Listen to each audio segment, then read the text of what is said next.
Hello guys. तर संडेला पुण्यात जवळपास सगळीकडे पाऊस होता आणि आमच्या एरियामध्ये पावसाचा काही एक पत्ता नव्हता. सगळीकडे लोक पाऊस एन्जॉय करत होते आणि आम्ही इंस्टाग्रामवरती फक्त रील्स बघत होतो. खूप बोर झालं होतं घरी बसून बसून. त्यात संडे म्हटलं की खूपच बोर होतं आणि काही काम करायला नसतं तर मग आमच्याकडे अजून बोर होतं. मग आमच्या अंगातले फिरकुट्टे किडे जे असतात ना ते वळवळायला लागले आणि मग आम्ही ठरवलं की बस झालं बाबा, आता आज पाऊस आमच्याकडे जर येत नसला ना तर आम्ही पावसाकडे जाणार. मी आणि विशाल बाईक वरती निघालो पावसाच्या शोधामध्ये आणि खरंच थोड्या वेळात समोरून काळे ढग यायला लागले आणि थोडासा असा रिपरिप पाऊस चालू झाला. थोडं आम्ही पुढे गेलो तर विशाल म्हणाला की तू रेनकोट घालून घे, तू जर आजारी पडली तर भावात नाही पडणार. सो आम्ही एका ठिकाणी थांबलो. मी रेनकोट घातला पण विशाल म्हटला की मला रेनकोट घालायचा नाहीये, मला पहिला पाऊस एन्जॉय करायचा आहे आणि तू अजिबात मला रोकायचं नाहीये. सो आम्ही जिथे थांबलो तिथे खूप जोरात पाऊस होता.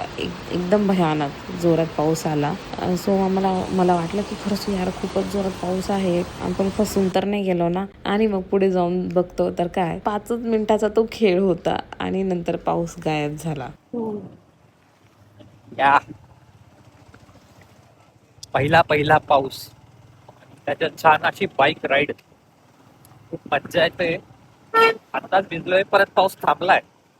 सो लेट सी पुढे काय होतंय, बघूया, सांगतो तुम्हाला. पाऊस 5 ते 10 मिनिटातच थांबला होता, पण सीन असा होता की मी रेनकोट घातल्यामुळे पूर्णपणे ड्राय होती आणि विशाल पूर्णपणे भिजून गेला होता. कारण तो 5-10 मिनिटाचा पाऊसच खूप जोरात होता.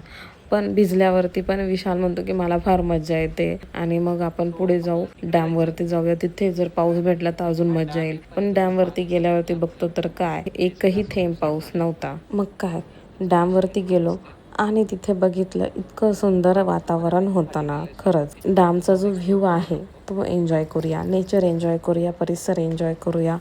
आणि खरंच सांगते आमच्या आयुष्यातला हा ना सगळ्यात सुंदर असा सनसेट होता जो आम्ही त्या दिवशी अनुभवला. खरंच खूप सुंदर सनसेट होता आणि इतका सिनिक व्ह्यू होता ना. त्या व्ह्यूचा आम्ही फायदा पुरेपूर उठवला. आम्ही भरपूर असे फोटोज काढले, भरपूर व्हिडिओज काढले. आम्ही पाऊस शोधायला निघालो होतो आणि शेवटी निसर्गाने आम्हाला बोनसमध्ये एक सुंदर असा सनसेट दिला. कधी कधी ना डेस्टिनेशनपेक्षा ना जर्नी जास्त ब्युटिफुल असते. पाऊस मिळाला नाही पण एक परफेक्ट सनसेट आणि खूप सारे मेमरीज नक्कीच मिळाले. मग आम्ही घरी यायला निघालो आणि येताना मी आणि विशालने चहा घेतला. विशालने बिस्किट पण खाल्ले, ऑब्व्हियसली त्याला भूक जास्त लागते. आणि असा आमचा दिवस संपला.